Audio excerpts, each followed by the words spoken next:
एक समय की बात है। श्रीपुर नाम के एक गांव में रामेश्वर नाम का एक ब्राह्मण अपनी माँ के साथ रहता था। वो दिन रात भगवान शिव की भक्ति किया करता था। शिव नाम का जाप सदैव उसके मुख पर रहता था। ओम नमः शिवाय, ओम नमः शिवाय, ओम नमः शिवाय। रामेश्वर बेटा, आज भी तूने मुझे नहीं उठाया। खुद ही उठकर घर के सारे काम कर लिए, खीर भी भोग लगा दी तूने तो। हाँ माँ, मैंने सोचा फटाफट से काम करके खीर बना लेता हूं। शिवजी भी खीर के इंतजार में बैठे होंगे। ये लो, भोग की खीर खाकर बताओ कैसी बनी है। रामेश्वर बेटा, इस खीर को तू बचपन से शिव जी को खिलाता आ रहा है। जब तेरे बापू जिंदा थे तब वो प्रसाद की खीर खिलाते थे और उनके जाने के बाद तूने ये नियम बना लिया।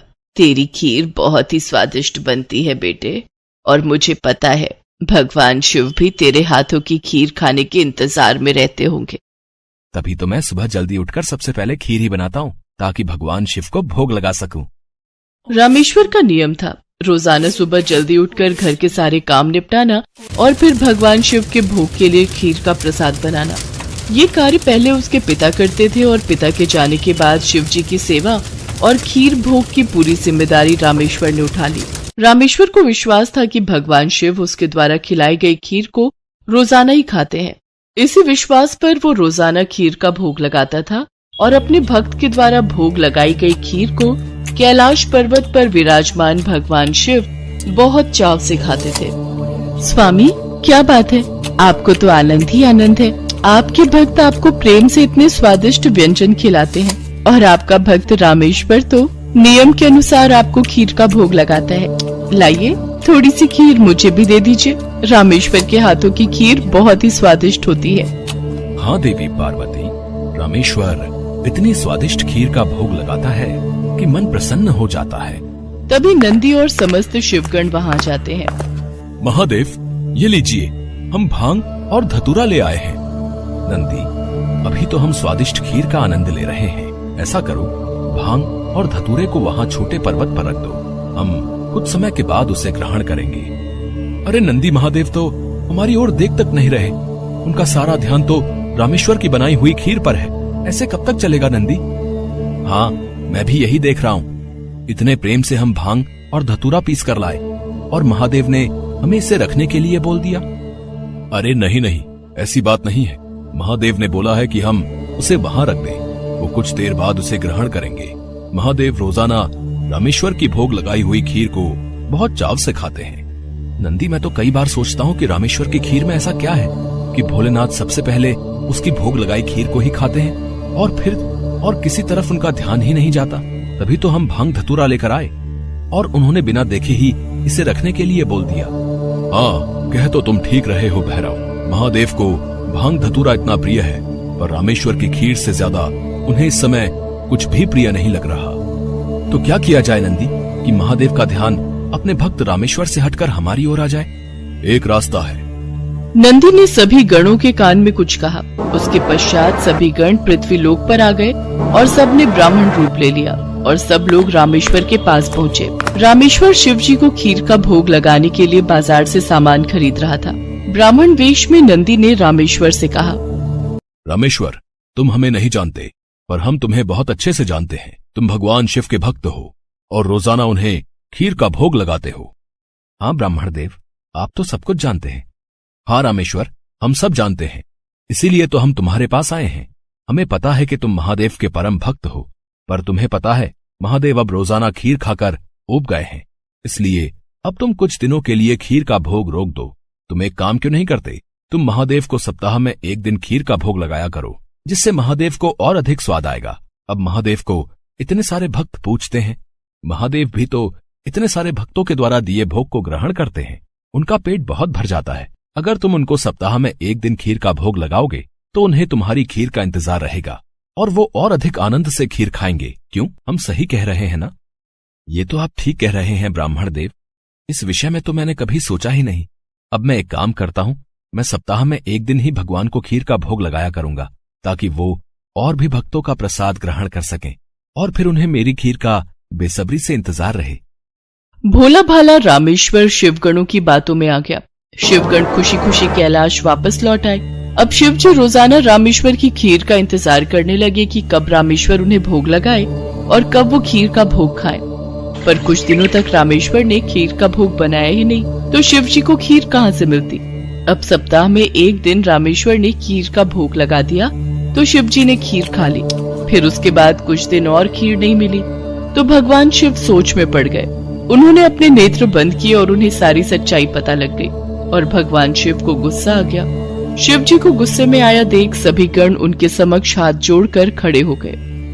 नंदी, श्रृंगी, वीरभद्र, भैरव, तुम सभी गण जानते भी हो कि तुमने क्या किया है। मेरे भक्त रामेश्वर के द्वारा भोग में अर्पित की गई खीर मुझे कितनी प्रिय है और तुमने उसे खीर का भोग रोजाना लगाने के लिए मना कर दिया। महादेव, हमें क्षमा कर दीजिए, हमसे भूल हो गई। महादेव, जब हम आपको खीर खाता हुआ देखते थे तो हम यही सोचते थे कि आप हमारी ओर ध्यान नहीं दे रहे हैं। अच्छा, तो ये कारण है, पर तुम सब ये नहीं जानते कि मेरा प्रेम अपने सभी भक्तों पर एक समान है। मैं भला तुम्हें कैसे भूल सकता हूँ? तुम तो मेरे हृदय में वास करते हो। तुम सब तो मेरी ही शक्तियों द्वारा उत्पन्न हुए हो। संसार में मेरा प्रत्येक भक्त मुझे एक समान प्रिय है और प्रत्येक भक्त के हृदय में मैं ही विद्यमान हूँ। इसलिए मेरा प्रेम कभी भी कम या ज्यादा नहीं हो सकता। माता पिता के लिए तो उनके सभी बच्चों में प्रेम एक समान होता है, फिर तुम ये भूल कैसे सकते हो? भगवान शिव की बातें सुनकर सभी शिवगण समझ गए कि उन्होंने कितनी बड़ी भूल कर दी। सचमुच महादेव का प्रेम तो अपने सभी भक्तों के लिए एक समान रहता है। इसके बाद सभी शिवगण फिर से एक बार रामेश्वर के पास गए। रामेश्वर, हमें भगवान शिव का संदेशा आया है। वो कह रहे थे कि तुम्हारी खीर इतनी स्वादिष्ट होती है कि वो सप्ताह भर की प्रतीक्षा नहीं कर सकते। सप्ताह में एक दिन भोग से उनका मन ही नहीं भरता। इसलिए उनकी आज्ञा है कि तुम रोजाना ही उन्हें खीर का भोग लगाया करो। आप सच कह रहे हैं ब्राह्मणदेव? भगवान शंकर को मेरे हाथों की बनी खीर इतनी प्रिय है? ठीक है, फिर मैं रोजाना उन्हें खीर का भोग लगाऊंगा। ये सुनकर रामेश्वर बहुत खुश हुआ। अब एक बार फिर रामेश्वर रोजाना खीर बनाकर भगवान शिव को भोग लगाने लगा। अब तो समस्त शिवगण भी भगवान शिव के साथ रामेश्वर द्वारा भोग लगी प्रसाद की खीर का आनंद लेते और खूब भरपेट खीर को खाते। भगवान शिव और देवी पार्वती दोनों सभी गणों को इस प्रकार खीर खाता देख मंद मंद मुस्कुराने लगे। भगवान शिव ने अपने परम भक्त रामेश्वर को सभी सुख सुविधाओं से पूर्ण रखा। उसके जीवन में कभी भी कोई कठिनाई नहीं आई। रामेश्वर का विवाह एक बहुत ही सुशील कन्या के साथ हुआ। उसके घर में 2 बच्चों का जन्म हुआ। अपने परिवार के साथ संपूर्ण जीवन खुशी खुशी व्यतीत करके रामेश्वर अंत में मोक्ष को प्राप्त हुआ।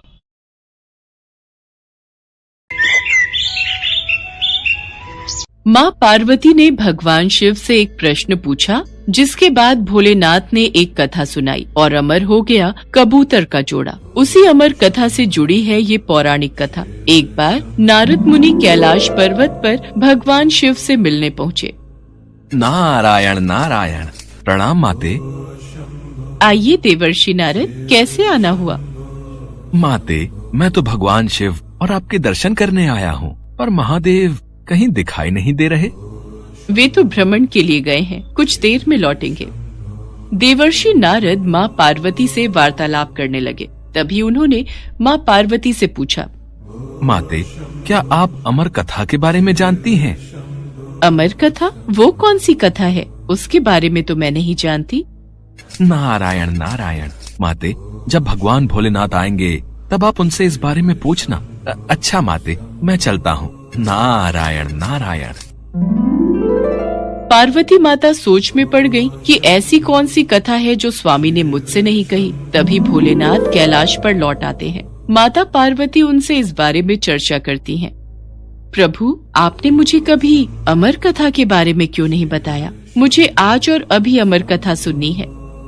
ठीक है देवी, मैं आपको आज अमर कथा सुनाऊंगा, परंतु उसके कुछ नियमों का पालन आपको करना पड़ेगा। अमर कथा के दौरान आपको एक क्षण के लिए भी सोना नहीं है। आप बीच बीच में हुंकार भरती रहना, ताकि मुझे आभास रहे कि आप कथा सुन रही हैं, क्योंकि मेरे नेत्र भी उस क्षण बंद रहेंगे।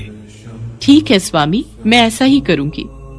भगवान शंकर ने माता पार्वती से एकांत और गुप्त स्थान पर अमर कथा सुनने को कहा, जिससे कि अमर कथा कोई अन्य जीव न सुन पाए, क्योंकि जो कोई भी इस अमर कथा को सुन लेता है वो अमर हो जाता। इसके पश्चात शिवजी देवी पार्वती को अमर कथा कहने एक गुफा में ले गए। पुराणों में कहा जाता है शिव जी ने देवी पार्वती को अमरनाथ की गुफा में अपनी साधना की अमर कथा सुनाई थी, जिसे हम अमृतत्व कहते हैं। प्रचलित कथा के अनुसार भगवान भोलेनाथ ने अपनी सवारी नंदी को पहलगाम पर छोड़ दिया, जटाओं से चंद्रमा को चंदनवाड़ी में अलग कर दिया और गंगा जी को पंचतरणी में तथा कंठाभूषण सर्पों को शेषनाग पर छोड़ दिया। इस प्रकार इस पड़ाव का नाम शेषनाग पड़ा। अगला पड़ाव गणेश पड़ता है। इस स्थान पर भोलेनाथ ने अपने पुत्र गणेश को भी छोड़ दिया था, जिसको महागुणा का पर्वत भी कहा जाता है। पिस्सू घाटी में पिस्सू नामक कीड़े को भी त्याग दिया। इस प्रकार महादेव ने जीवनदायिनी पांचों तत्वों को भी अपने से अलग कर दिया। इसके बाद माँ पार्वती सहित उन्होंने गुप्त गुफा में प्रवेश किया और अमर कथा माँ पार्वती को सुनाने लगे।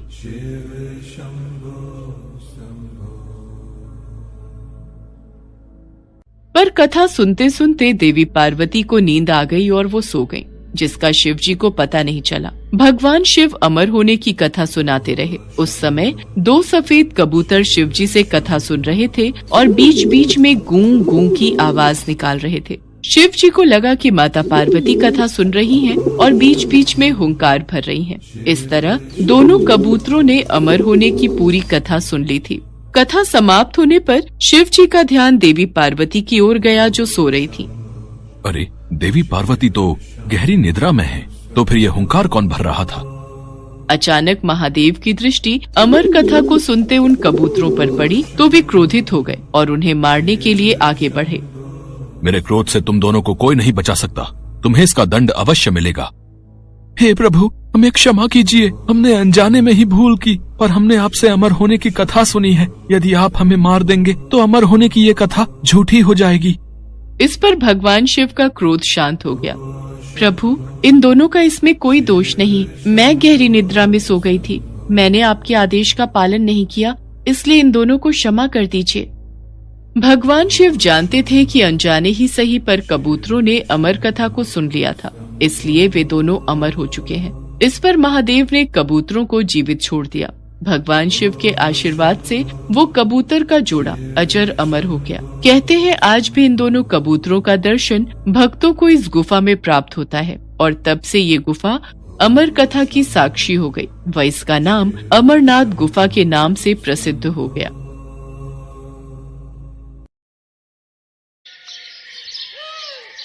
पृथ्वी की रक्षा और जन कल्याण के हित के लिए अनेकों बार भगवान विष्णु की भांति भगवान शिव ने भी अवतार लिया है। भगवान शिव द्वारा लिया गया ऐसा ही एक अवतार है बटुक अवतार।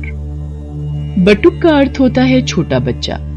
पौराणिक कथा के अनुसार एक बार मां पार्वती की पुत्री अशोक सुंदरी ने हुंड नामक दैत्य को अपनी बाल्यावस्था में एक श्राप दिया था कि उसकी मृत्यु अशोक सुंदरी के होने वाले पति नहुष के हाथों ही होगी। इसलिए बाल्यावस्था में ही हुंड ने नहुष का वध करने की योजना बनाई। मैं अशोक सुंदरी के श्राप को सिद्ध होने से पहले ही नष्ट कर दूंगा। मैं बाल्यावस्था में ही नहुष और अशोक सुंदरी का वध कर दूंगा। मुझे ये बात माताश्री को बतानी होगी। माताश्री, माताश्री, आप कहाँ हो? मेरा हृदय व्याकुल हो रहा है। क्या हुआ अशोक सुंदरी? आप इतनी घबराई हुई क्यों हो पुत्री? माताश्री, हुंड राक्षस नहुष को मारने के लिए निकल चुका है। वो नहुष का वध करने वाला है। उसको रोक लीजिए माताश्री, नहीं तो अनर्थ हो जाएगा। हुंड राक्षस की इतनी हिम्मत कि वो नहुष की हत्या करने का साहस कर बैठा। आज हुंड दैत्य को मेरे हाथों से कोई नहीं बचा सकता। देवता, ऋषि, मुनि सब हुंड के प्रकोप से तंग आ चुके हैं। अब मुझे उसका संहार करना ही होगा। देखते ही देखते माँ पार्वती माँ काली के रूप में आ जाती हैं। उनका क्रोध बढ़ रहा था। वो हाथों में खड्ग लिए हुंड के वध के लिए निकल पड़ती हैं, किंतु यदि वो हुंड का वध कर देती तो वो प्रकृति के खिलाफ हो जाता, क्योंकि हुंड दैत्य का वध नहुष के हाथों ही लिखा था। इसलिए माँ काली को रोकना जरूरी था, पर उनके क्रोध को कौन रोकेगा, यही समस्या थी। नारायण नारायण। प्रभु, माँ काली तो क्रोध में आकर हुंड का वध करने निकल चुकी हैं। अब इनके क्रोध को कौन शांत करेगा? कौन इन्हें रोकेगा? आप सही कह रहे हैं देवर्षि नारद। मां काली को यदि रोका नहीं गया तो अनर्थ हो जाएगा। अब तो सिर्फ महादेव ही उनके क्रोध को शांत कर सकते हैं, जिस प्रकार उन्होंने पहले भी कई बार मां काली के मार्ग में आकर उनके क्रोध को शांत किया है। आप तो जानते ही हैं देवर्षि नारद, जब देवी पार्वती अत्यंत क्रोधित होती हैं तो वो महाकाली का रूप धारण कर लेती हैं और फिर उनके क्रोध को शांत करना असंभव हो जाता है। इतनी देर में सभी देवी देवता भगवान विष्णु के पास प्रकट होते हैं। प्रभु, देवी काली अत्यंत क्रोधित हो चुकी है। संसार भय से कांप रहा है। प्रभु, कुछ कीजिए। प्रभु, कुछ कीजिए। आप चिंतित मत होइए देवराजेंद्र, हम सब भगवान शिव के पास चलते हैं। महादेव, सभी देवी देवता आपके पास विनती हेतु आए हैं, इनकी सहायता कीजिए। मैं आपकी क्या सहायता कर सकता हूँ ब्रह्मदेव? आखिर क्या हुआ है? महादेव, हुंड दैत्य को पता चल चुका है कि भविष्य में उसका वध आपके होने वाले जामाता नहुष के हाथों ही होगा, इसलिए वो उसकी हत्या हेतु निकला है। देवी पार्वती इसी कारण क्रोध में आ गई हैं और उन्होंने मां काली का रूप धारण कर लिया है। अब उनके क्रोध को केवल आप ही शांत कर सकते हैं देवाधिदेव। काली के क्रोध को शांत करने के लिए मुझे उनके सामने जाना होगा। सभी देवी देवताओं को आश्वासन देकर भगवान भोलेनाथ देवी काली के समक्ष प्रकट होते हैं। देवी काली क्रोध की अग्नि में जल रही थी।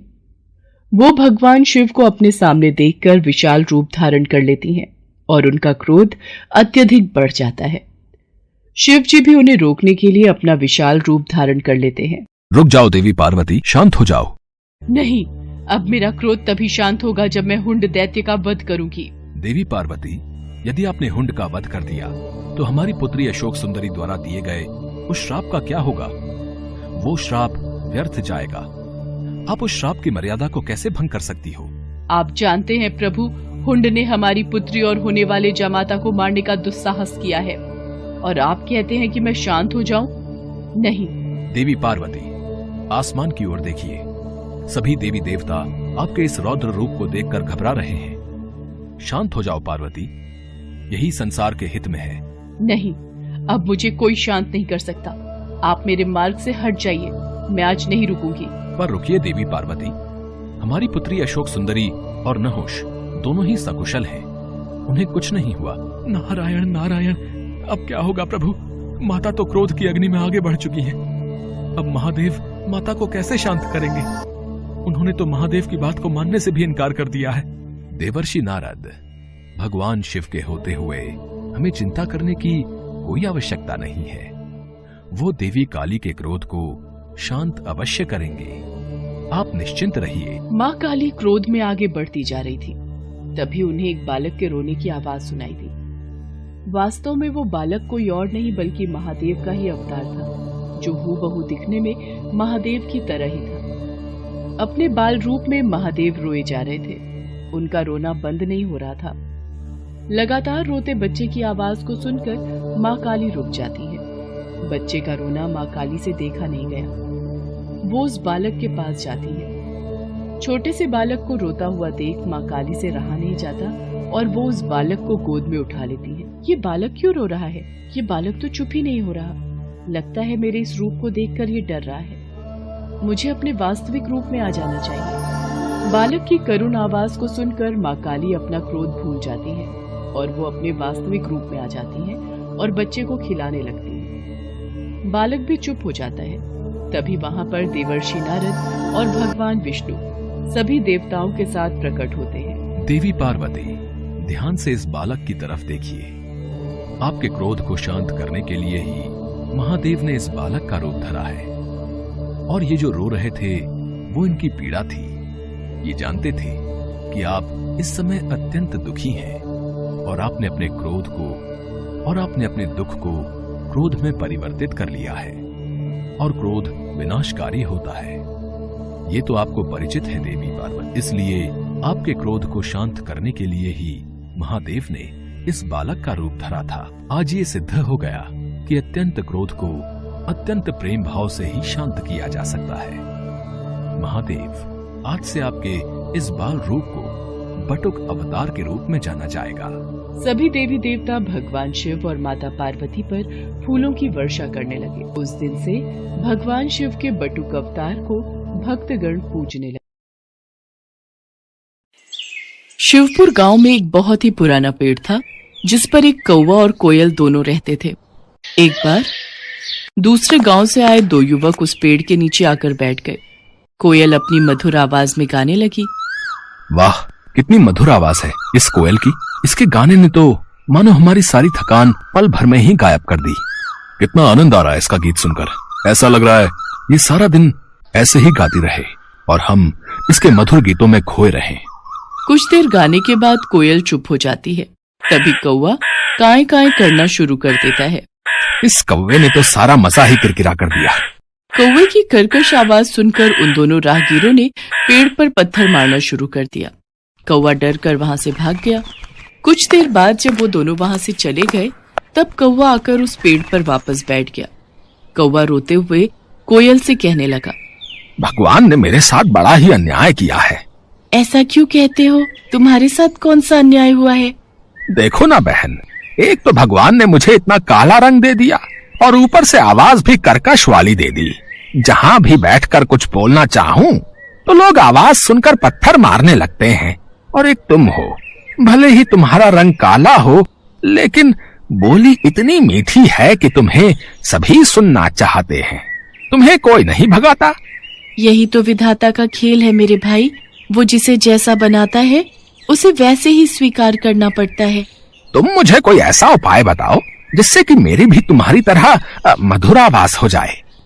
ये तो कोई नहीं कर सकता कि तुम्हें कोयल बना दे, सिवाय उस शिवजी भगवान के विधि विधान को बदलने की क्षमता तो केवल शिवजी के ही पास है। एक वही है जो ब्रह्मा जी के लेख में परिवर्तन कर सकते हैं। अगर तुम कैलाश जाकर शिवजी से प्रार्थना करो तो वो तुम्हारी सहायता जरूर करेंगे। कौवा वहां से उड़कर 2 दिन का सफर तय करके कैलाश शिवजी के पास पहुंच जाता है। प्रणाम प्रभु। कागराज, आज कैलाश किस कारणवश आना हुआ? इसके बाद कौवे ने अपनी सारी व्यथा शिवजी को सुना दी। उसकी कहानी सुनने के बाद शिवजी बोले, हे कागराज, तुम इतने दुखी ना हो। तुम जैसा चाहते हो मैं तुम्हें वैसा बना दूंगा, किंतु मैं चाहता हूँ कि कोयल बनने से पहले तुम एक बार कोयल से जाकर पूछ लो कि वो कितनी सुखी है। शिवजी की बात सुनकर कौवा कोयल के पास जा पहुंचा और उसको अपनी और शिवजी के बीच हुई सारी बात बता दी। फिर कोयल उससे कहने लगी, भैया, मेरी आवाज भले ही मीठी है पर रंग काला है। अंधेरे में मैं दिखाई नहीं देती। मुझसे अच्छी जिंदगी तो हंस की है जो कितना सफेद है। सभी देखना चाहते हैं उसे। सारा दिन सरोवर में रहता है, कितना सुंदर लगता है। हर कोई उसे देखना चाहता है। कोयल की बातें सुनकर कौवे का मन बदल गया और वो फिर शिवजी के पास पहुंचा। प्रभु, अब मुझे कोयल नहीं बनना। वो तो अपनी जिंदगी से खुश नहीं है, किंतु हंस जरूर अपनी जिंदगी से खुश होगा। ठीक है, मैं तुम्हें जरूर हंस बना दूंगा, पर एक बार जाकर तुम हंस से पूछ कर आओ कि वो कहीं अपनी जिंदगी से दुखी तो नहीं है। कौवा एक बार फिर उड़कर हंस के पास पहुंचा। भाई, मैं तुमसे कुछ पूछना चाहता हूँ। पूछो भाई, क्या पूछना चाहते हो? तुम तो अपनी जिंदगी में बहुत खुश होगी ना? नहीं भाई, मुझे हमेशा डर लगा रहता है कि कहीं कोई मेरा शिकार न कर ले। लेकिन तुम्हारा शिकार कौन करेगा? आजकल हर कोई पानी में रहने वाले पशु पक्षियों को मारकर खा लेते हैं। मुझे तो हर समय यही डर लगा रहता है कि कहीं कोई मुझे मार न दे। यही मेरी जिंदगी है। सच कहूं तो जिंदगी तो तोते की अच्छी होती है, हरा हरा रंग और लाल लाल चोंच। हंस की बात सुनकर कौवा तोता बनने की ख्वाहिश पाल लेता है और वो शिवजी के पास जाकर कहता है, प्रभु, मुझे तोता बना दीजिए। कागराज, तुम एक बार तोते से जाकर पूछो कि कहीं उसको भी अपनी जिंदगी से कोई शिकायत तो नहीं है। उसके बाद कौवा तोते के पास चला जाता है और उससे पूछता है, दोस्त, तुम तो अपनी जिंदगी में बहुत खुश हो गए। तुम्हें कोई शिकायत नहीं होगी। तुम अपनी इस चोंच से स्वादिष्ट खाना खाते हो। हरा हरा सा खूबसूरत रंग है तुम्हारा। लाल लाल सुंदर सुंदर चोंच है तुम्हारी। देखने में कितने सुंदर हो। सब लोग तुम्हें मिट्ठू कहकर बुलाते हैं। दोस्त, मेरी सुंदरता ही तो मेरी जान का कारण है। मुझे हमेशा डर सताता रहता है कि कहीं कोई मुझे पकड़कर पिंजरे में ना बंद कर दे, मेरी आजादी ना छीन ले। असली सुंदरता तो मोर के पास है। सुंदर सुंदर पंख, और जब वो नृत्य करता है तो कितना सुंदर लगता है। तोते की बात सुनने के बाद कौवा शिवजी के पास गया और बोला, प्रभु, ना ही मुझे हंस बनना है और ना ही तोता। कृपा करके मुझे मोर बना दीजिए। मोर तो अपनी जिंदगी से बहुत खुश होगा। कागराज, तुम एक बार मोर से भी पूछ लो, उसे कहीं अपनी जिंदगी से कोई शिकायत तो नहीं है। कौवा मोर को ढूंढने गया, लेकिन वो उसे कहीं दिखाई नहीं दिया। फिर वो उसे चिड़ियाघर में मिलता है। भाई, तुम दिखने में कितने सुंदर हो। जब तुम नाचते हो तो तुम्हारी खूबसूरती में चार चांद लग जाते हैं। लोग तो तुम्हारे साथ फोटो खींचने में कितने खुश रहते हैं। और एक मैं काला कलूटा, अगर मैं किसी की छत पर भी बैठ जाऊं तो वो मुझे वहां से भगा देते हैं। अरे काहे की सुंदरता, इसी सुंदरता के कारण तो आज मैं पिंजरे में कैद हूँ। अगर बाहर रहता हूँ तो हर समय डर रहता है कि कब न जाने कौन आकर मेरे पंख नोच ले, कहीं कोई मेरा शिकार न कर ले। सबसे अच्छी जिंदगी तो तुम्हारी है, ना ही तुम्हें कोई पकड़ता है और ना ही तुम्हारा शिकार करता है। अपनी आजादी में रहते हो, लेकिन फिर भी न जाने क्यों तुम्हें खुद से शिकायत रहती है कि तुम्हारा रंग काला है और आवाज बेकार है। सच कहूँ तो यही तुम्हारा सुरक्षा कवच है। मैं तो ईश्वर से प्रार्थना करता हूँ कि अगले जन्म में मुझे कौवा ही बनाए। मोर की बातों को सुनकर अब कौवे को समझ में आ चुका था कि ईश्वर वही करता है जो तुम्हारे लिए अच्छा होता है, ना कि वो जो तुम्हें पसंद हो।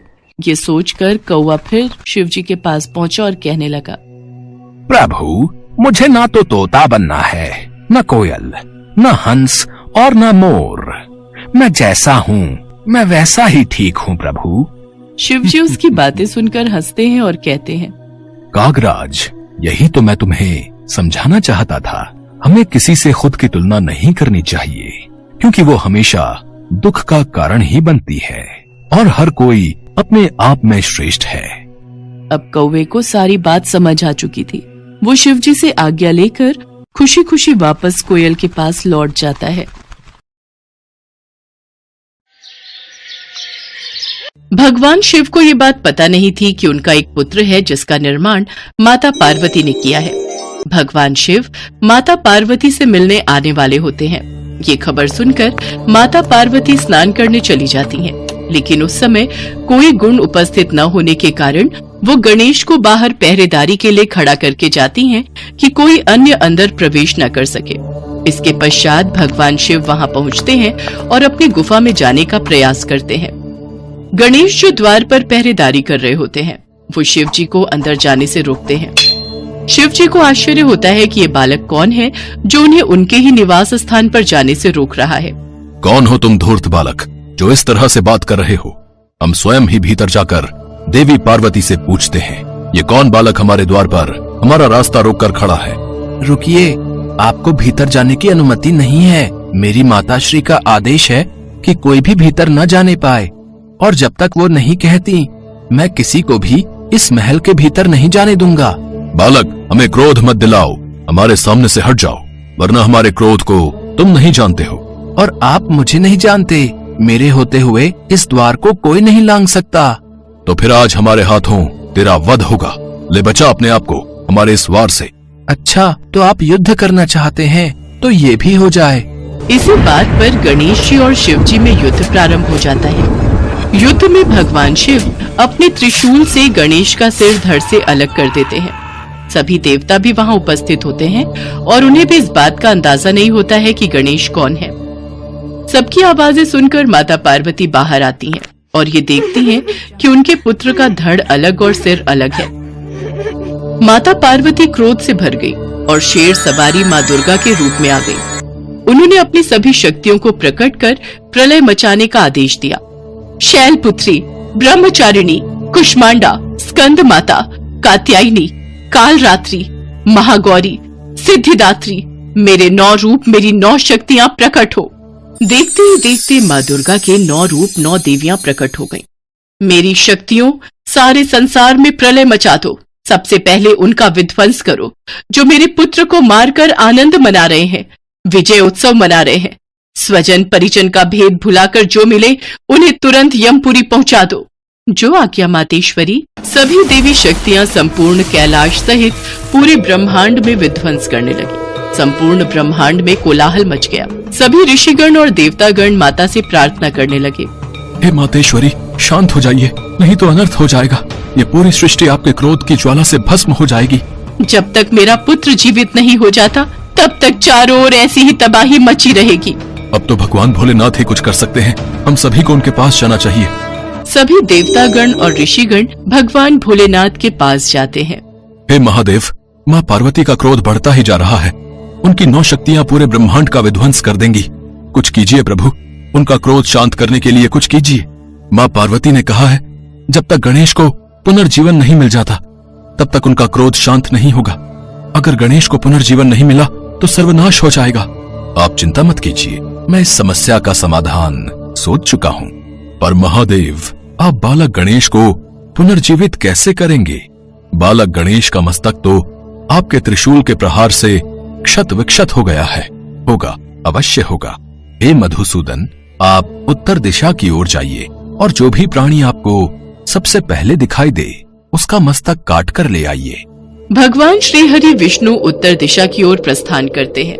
उत्तर दिशा का अवलोकन करने पर भगवान श्री हरि विष्णु को सबसे पहले दिखाई देने वाला प्राणी एक हाथी था, जो वास्तव में देवराज इंद्र का श्रापित हाथी ऐरावत था। श्री हरि विष्णु मुस्कुराए और उस हाथी के समीप गए। हाथी ने विष्णु जी को नमस्कार किया, मानो वो खुद भी इस श्राप से मुक्त होने की कामना कर रहा हो।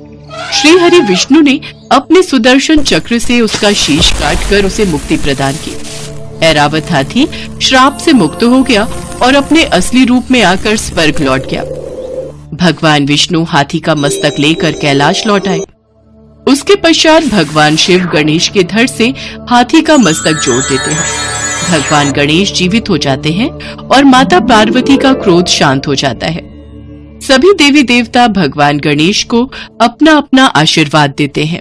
पुत्र गणेश, मैं तुम्हें वरदान देती हूँ कि संसार में अब से तुम प्रथम पूजनीय कहलाओगे। कोई भी मंगल कार्य शुरू करने के लिए प्रथम पूजा तुम्हारी होगी। श्री गणेश के प्रथम पूजन के बिना कोई भी मंगल कार्य, पूजा पाठ, जप तप, व्रत, धर्म आदि का फल प्राप्त नहीं होगा। आज से गणेश को सभी का अध्यक्ष घोषित किया जाता है। प्रथम पूज्य होने के कारण आज से तुम मेरे सभी गणों के भी अध्यक्ष बनोगे। मेरा आशीर्वाद है, संसार में कोई भी तुम्हारा सामना नहीं कर सकेगा। और फिर सभी देवी देवता बालक गणेश को अपना अपना आशीर्वाद देते हैं। बालक गणेश सभी देवी देवताओं को नमन करते हैं। भगवान भोलेनाथ और माँ पार्वती बालक गणेश को अपने हृदय से लगा लेते हैं। उस दिन से गौरी पुत्र गणेश प्रथम पूजनीय हो गए।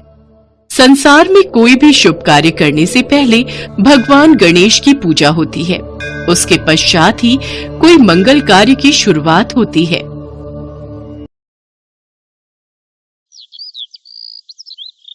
एक बार माँ पार्वती कैलाश पर भ्रमण कर रही थी। तभी उनकी नजर पृथ्वी लोक पर पड़ी। सेठ जी, ये माल गाड़ी में से उतार दिया है। ये ले, तेरे आज की कमाई के 200 रुपए। पूरा दिन मेहनत करके सिर्फ ये 200 रुपए ही कमाई हुई है। अब इसमें से 50 रुपए दूध के, 50 रुपए सब्जी के, बाकी बचे 100 रुपए जो पूरे 3 दिन चलाने हैं। ये हो गए पूरे 50,000 रुपए। इन्हें तिजोरी में रख देता हूँ। नहीं भैया, ये बहुत महंगी साड़ी है, कोई सस्ती सी दिखा दो। हाँ, ये 150 रुपए वाली ठीक है। भैया, ये तीनों साड़ी पैक कर दो। ये लो 5,000 रुपए। माँ पार्वती गरीब और अमीर दोनों को देख रही थी। आखिर जिसे जो चाहिए उसे मिलता नहीं, और जिसके पास पहले से हो उसे और मिल जाता है। इस प्रश्न का उत्तर तो महादेव ही दे सकते हैं। धरती का ये नजारा देखकर माँ पार्वती भगवान शंकर के पास जाती है। महादेव, मैंने देखा है कि धरती पर जो व्यक्ति पहले से ही गरीब और दुखी है उसे और ज्यादा दुख मिलता है, और जो सुख में है आप उसे दुख नहीं देते। ऐसा क्यों? भगवान, ये आपकी कौन सी लीला है? देवी पार्वती, इस बात का उत्तर जानने के लिए आपको हमारे साथ धरती पर चलकर वहां के प्राणियों का हाल चाल जानना होगा। वहीं इस प्रश्न का उत्तर आपको प्राप्त होगा। भगवान शिव के कहे अनुसार कुछ समय बाद माँ पार्वती उनके साथ मृत्युलोक में प्राणियों का हालचाल जानने के लिए चल पड़ी। तभी रास्ते में उन्हें एक गरीब पति पत्नी जाते दिखाई दिए। उर्मिला, कुछ समझ नहीं आ रहा, हमारी गरीबी के दिन कब दूर होंगे। वो चंदन ने फिर एक नई जमीन खरीद ली। सबका भाग्य एक सा नहीं होता है जी। उसके भाग्य में अमीर बनना लिखा है, हमारे में नहीं। भगवान की इच्छा होगी तो हम भी अमीर बन जाएंगे। पता नहीं कौन से पिछले जन्मों के कर्मों की सजा भुगतनी पड़ रही है। न जाने कौन से बुरे पाप किए थे। हे महादेव, आप इन दोनों पति पत्नी को कुछ ही पलों में अमीर बना सकते हैं। मेरे कहने पर आप इन्हें अमीर बना दीजिए। ये बेचारे कितने दुखी हैं। देवी पार्वती, इन दोनों के भाग्य में अभी अमीर बनना नहीं लिखा है। महादेव, जब हम इन्हें धन दे देंगे तो इनकी गरीबी दूर हो जाएगी, फिर ये भी अमीर और सुखी हो जाएंगे। कृपया करके आप इनकी मदद कीजिए प्रभु। देवी पार्वती, मैं तुम्हारी इच्छा अनुसार इन्हें धन प्रदान कर देता हूँ, पर उसका मिलना या ना मिलना कर्मों पर निर्भर करता है। पार्वती जी के कहने पर भगवान शिव ने सोने की अशर्फियों से भरी एक पोटली उस रास्ते में डाल दी। पोटली से कुछ दूरी पर उर्मिला की नजर गुजरते हुए एक अंधे व्यक्ति पर पड़ी। सुनो जी, हम तो गरीब हैं इसलिए दुखी हैं, पर ये सामने व्यक्ति तो नेत्रहीन है। एक बात समझ नहीं आई, ये नेत्रहीन लोग कैसे जीवन व्यतीत करते होंगे? हाँ, बड़ी मुश्किल होती होगी उर्मिला इन बेचारे नेत्रहीन लोगों को। चलो आज हम भी अंधों की तरह चलकर देखते हैं, देखें ये कैसे जीवन जीते हैं। उर्मिला और सूरज आंखें बंद कर एक दूजे का हाथ थामे चलने लगे। सोने की अशर्फियों की पोटली रास्ते में ही पड़ी रह गई और वे दोनों करीब से गुजर गए। भगवान शिव बोले, देखा देवी पार्वती, इनके भाग्य में अभी गरीबी ही लिखी है। हम कुछ दिन धरती पर ही रहेंगे। यहाँ मनुष्य रूप में रहकर मैं तुम्हारे मन की सभी शंकाओं को दूर करना चाहता हूँ। भगवान शिव और देवी पार्वती ने मनुष्य का रूप धारण किया और पति पत्नी के रूप में एक गांव के पास डेरा जमाया। शाम के समय देवी पार्वती भगवान शिव से बोली, स्वामी, मैं रसोई की तैयारी शुरू करती हूँ। यहाँ पृथ्वीलोक में यदि हम रहने आ ही चुके हैं तो हमें भोजन की भी व्यवस्था करनी होगी। मैं चूल्हा बनाने की तैयारी करती हूँ, आप तब तक भोजन बनाने की सामग्री ले आइए। माँ पार्वती चूल्हा बनाने के लिए बाहर से ईंटें लेने गई। चूल्हा बनाने के लिए मुझे ईंटों की जरूरत है। ये एक जर्जर और टूटा मकान दिखाई दे रहा है। इसकी ईंटें मेरे काम आ जाएंगी, यही ले लेती हूँ। चूल्हा तो तैयार कर लिया, महादेव आते ही होंगे। अरे आप आ गए, ये देखिए मैंने चूल्हा तैयार कर लिया। पर आप खाली हाथ क्यों लौट आए स्वामी? भोजन कैसे बनेगा? देवी पार्वती, अब सामग्री की कोई आवश्यकता नहीं है, क्योंकि जिस प्रश्न का उत्तर ढूंढने के लिए आप आई थी वो आपको स्वयं मिल गया। मैं कुछ समझी नहीं स्वामी, मेरे प्रश्न का उत्तर मेरे समक्ष ही है। हाँ देवी पार्वती, आप यही जानना चाहती है ना कि इस पृथ्वी पर क्यों गरीब लोग ज्यादा परेशान होते रहते हैं। अच्छा ये बताइए, आप इस चूल्हे को बनाने के लिए ईंटें कहाँ से लेकर आई हो? प्रभु, इस गांव में बहुत से ऐसे घर भी हैं जिनका रखरखाव सही ढंग से नहीं हो रहा है। उन पुराने घरों की जर्जर हो चुकी दीवारों में से मैं ईंटें निकाल कर ले आई। इसका मतलब जो घर पहले से खराब थे आपने उन्हें और खराब कर दिया, जबकि आप मजबूत घरों की दीवारों से भी तो ईंटें ला सकती थी। प्रभु, जो घर अच्छे और सुंदर दिख रहे थे उस घर के लोगों ने अपने घरों का रखरखाव बहुत अच्छी तरह किया है। ऐसे में उन सुंदर घरों को बिगाड़ना मुझे उचित नहीं लगा। देवी पार्वती, कुछ दिन पहले पूछे आपके प्रश्न का उत्तर भी यही है।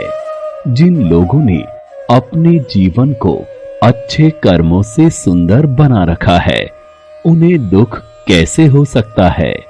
इस संसार में हर मनुष्य अपने कर्मों का ही फल पाता है।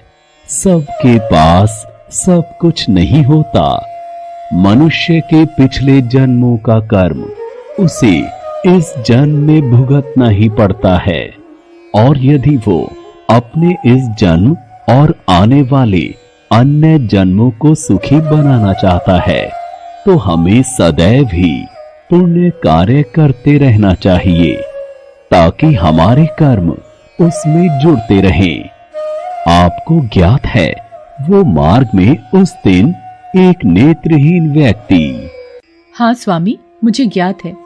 वो देखिए देवी पार्वती, उसके पास धन दौलत ऐशो आराम की कोई कमी नहीं है, परंतु उसकी आंखों का इलाज नामुमकिन है।